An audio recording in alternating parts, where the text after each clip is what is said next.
Hi, I'm Katrina Zish, and you're watching Robb Report Live. We're here at the North American International Auto Show at the Cobo Center in the heart of Detroit, and I am now joined by Mark Fields, CEO of Ford Motor Company.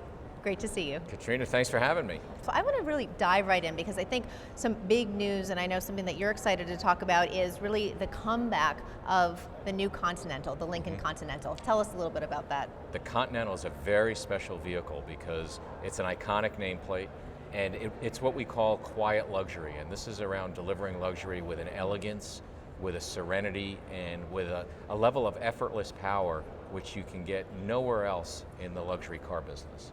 Why did you decide to bring back the Lincoln Continental? One of the biggest challenges in the automobile business is establishing a nameplate.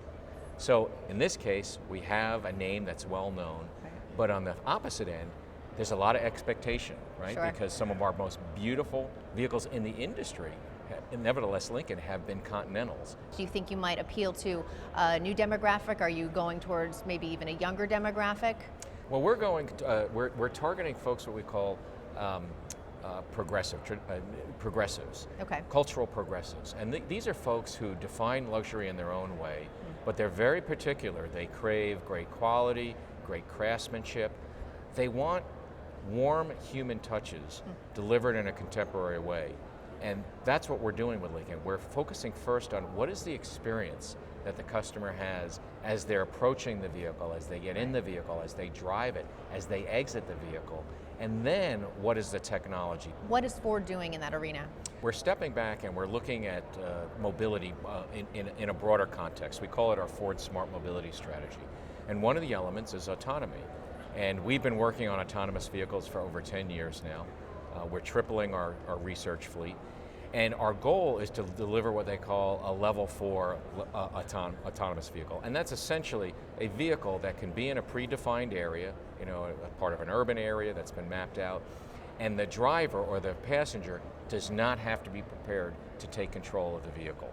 And we're working very hard on that. And one of the things we announced at the show here is we're the first automaker to be focusing on researching autonomous vehicles in the snow, which is one of the most challenging weather especially conditions. Here in Detroit, especially Oh, today. yes. Okay, now thinking, of course, to the future in general, if Ford could make some sort of future car with no budget and no constraints, what might that be?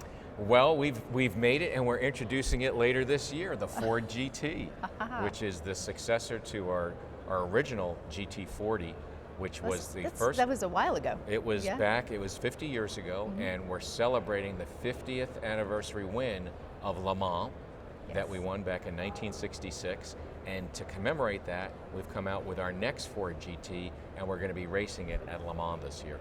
That's exciting. So the future is now for The Ford. future is now. I love it. Thank you so much for joining us. Thanks, Katrina. Appreciate it. I'm Katrina Zish, and you're watching Robb Report Live.